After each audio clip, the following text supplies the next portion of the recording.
Hello everyone, welcome back to Beyond the Syllabus. Today I will be doing an interview with a doctor in KAUST University, Abdel-Hamid. Welcome, Professor. أهلا فيك.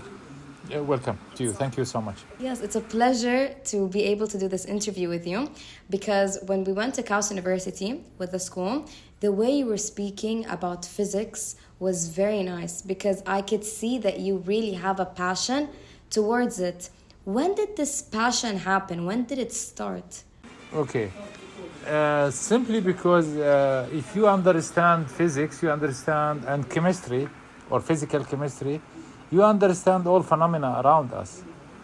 So even if you are in the school, when you understand what color mean, for example, what is the difference between green color and red color, all of these things you explain the phenomena around us. If you in the kitchen know how the microwave work, it's the physics behind that, the heat transform, all of these, then you will be more the curiosity to learn more, and you enjoy The physics around chemistry you. and the physics simply.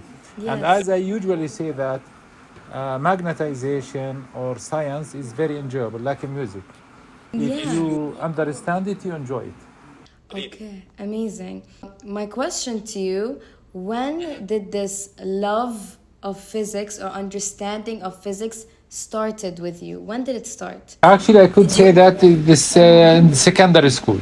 I would say that secondary school, because I think they asked us to do something, and I went home, try to explain some phenomena, and some experiments. I didn't really remember, but even my mother tell me what you are doing. You make a mess in the kitchen and everywhere. So yes, this is starting, and then during my bachelor, the most like it's appear more when I explain this science. So my field, which is nuclear magnetic resonance, is very complicated, the theory. So I usually simplify the concepts, as you probably noticed when you visited us. The people, when I find that when I simplify the science from real life examples, it's become more and more I like the physics. Yes. You know, a part of my graduation project, I talk about the gap of high school to university. Now, as a professor, you teach students on your daily life basis about your field, right? Yeah. What is the first thing that you notice about students? Let me tell you, actually, first of all, I am here at KAUST. We don't teach undergraduate, but I was in University of Birzeit in Palestine and teaching the first year student. And yeah, this is very relevant. It depends, actually, and this is really important for all teachers and students. It depends on the background the student built in their high school.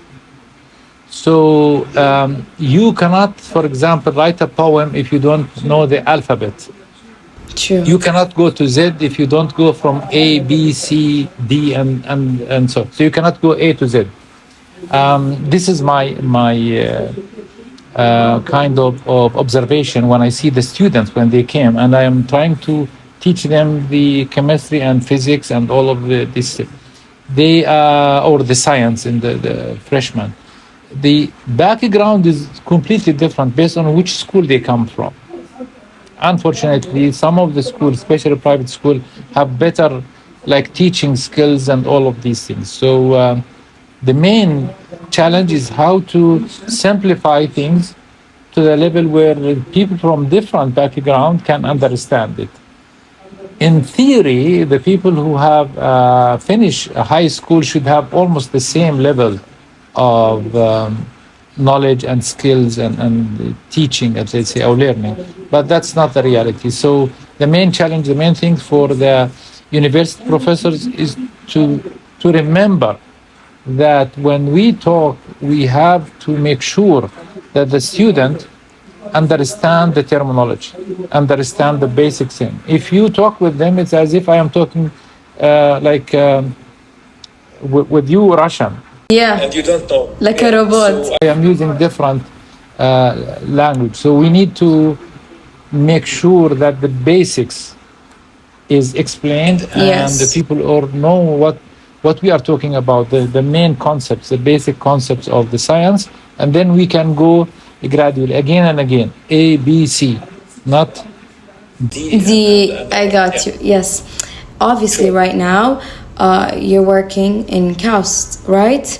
Yeah. But what was the process of your journey of working into then ending in KAUST? Yeah, it's okay. What I would say for everyone, follow your dream. The dreams is mainly a facts waiting for an opportunity to be achieved. Okay? So I have my bachelor in Palestine, and then I go to Norway. From Norway, I went to Canada. Really? To, You just keep on moving. and then I worked from Canada.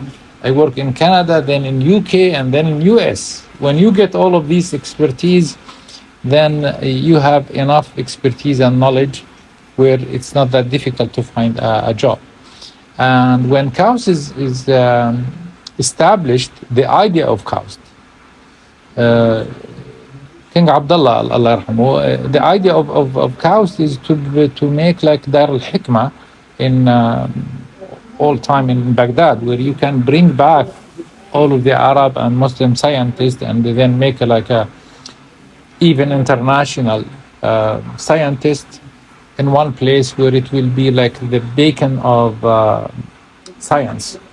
So they are approaching or they are announcing and they are hiring people who is like in Europe and North America and other, and then I am one of them. I feel I'm really lucky to at that time, and then I come to NMR, where is my field, my expertise.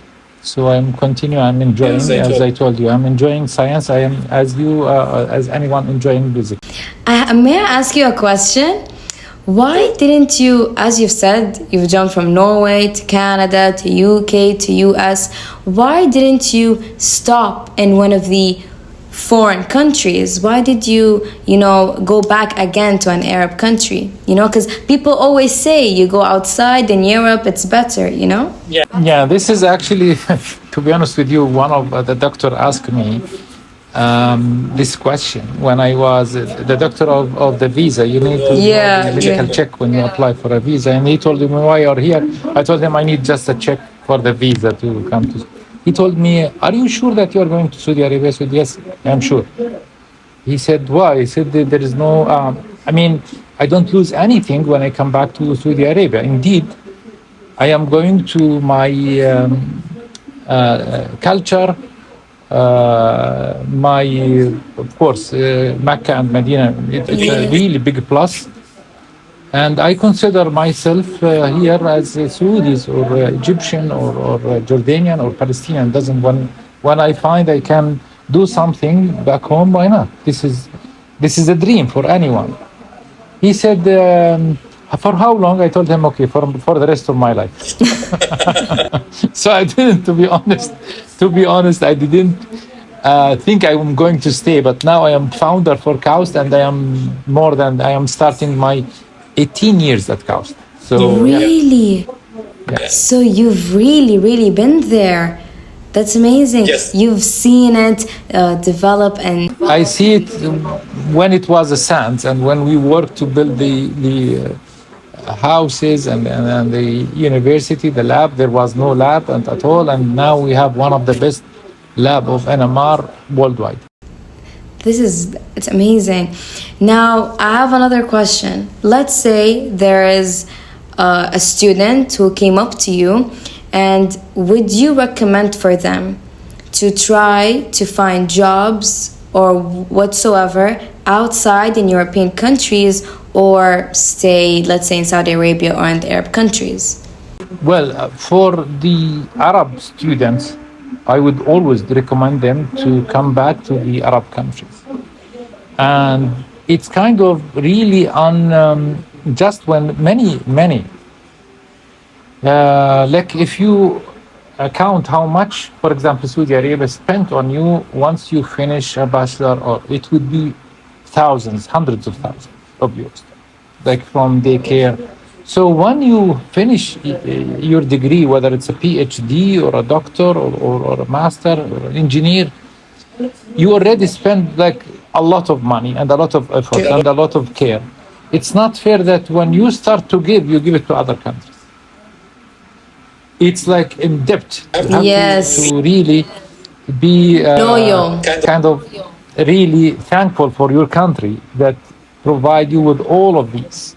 So you can give up some of advantages, which is material advantages, to enjoy being in your country with your family, with your culture, and cultural things very important. Plus, they need us the most.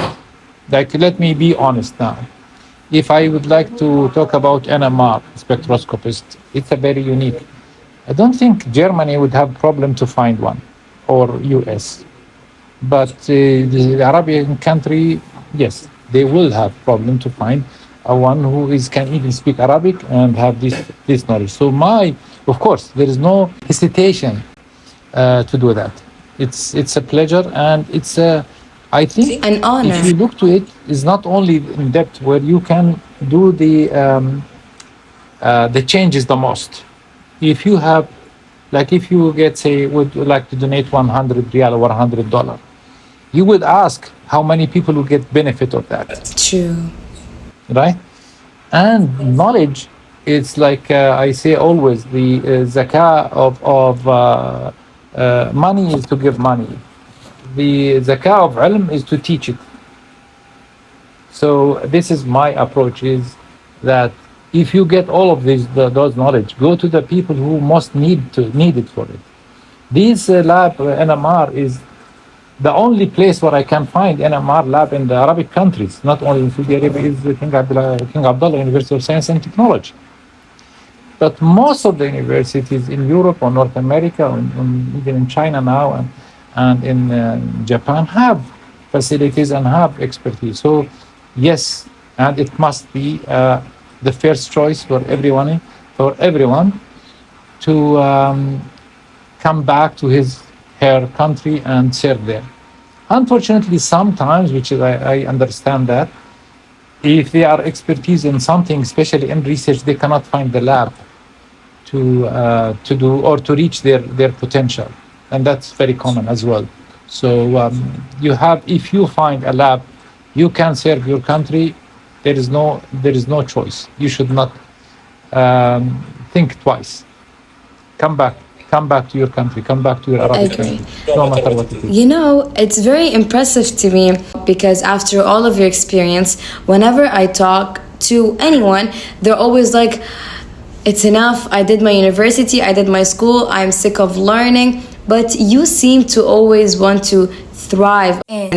What do you feel is keeps on giving you this love to learning? Very good.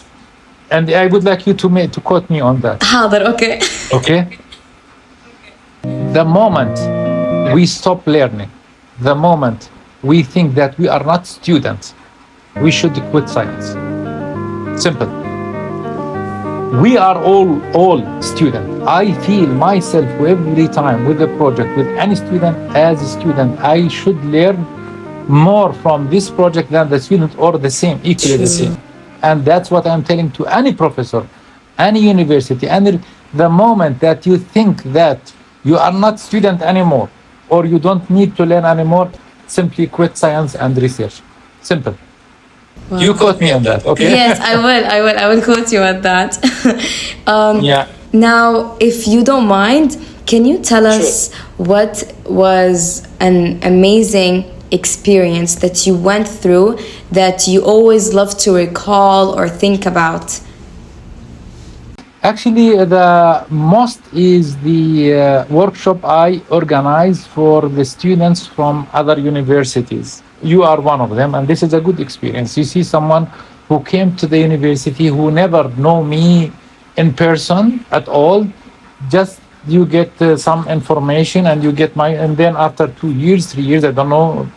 And this is what is making really the most enjoyable and returning things. I teach a course during the pandemic about the NMR, And every time, by the way, that course attended or registered 1,300. You can imagine when you teach for 1,300 through the Zoom, of course. And this is probably the most exciting experience I have. Oh my because God. I feel that we're talking about zakah and $100 when you give it to more people or to. So instead of teaching with 50 students or 20 or 7 or 8, you give your knowledge to more than 1,000 and you record it and you make it available to anyone. So this is definitely the most enjoyable and something I'm proud of and I encourage everyone to do. So that's amazing. You know, obviously, since mashallah you have taught a lot of students. Now I'm in high school still, but questions that every time like a girl asks me is, how will she be perceived from her professor? So as a professor, what is the first thing you noticed in a student who is learning? Like, how do you say, okay, this one is learning, this one does not care? Like, you get me? Mm-hmm. Yes. First of all, the student, they should be not shy at all in learning, which means ask questions. By the way, if you don't ask questions, you'll never learn. So the first thing which is bring my attention to a group of students with 30 or 50 is the one who asks the most. The one who asks 2-3 questions is the one that bring my attention, and I feel that this student is interested in the topic. True. They want to learn more, and then this is my first questions. When it's come to following up, the student who kind of show that they are serious. Yeah. Like if you give it to students a task, and some students say, "Sorry, doctor, I am busy." You ask yourself, "Are you more busy than me?" True. So some of these things, it's a small thing, but yes, for professor, fulfill your task on time.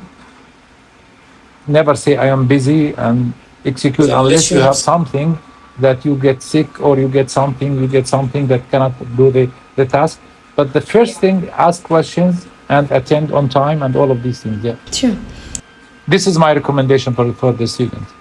Give the impression that you are serious, you are willing to learn, you are asking questions that show that you have a curiosity to learn. True. Thank you so much, Professor. I feel like I have learned a lot. I really appreciate this meeting. I appreciate you finding the time to have this meeting with me. Thank you very, very much. You are most welcome. Really. Thank you so much. Of course. Thank you so much.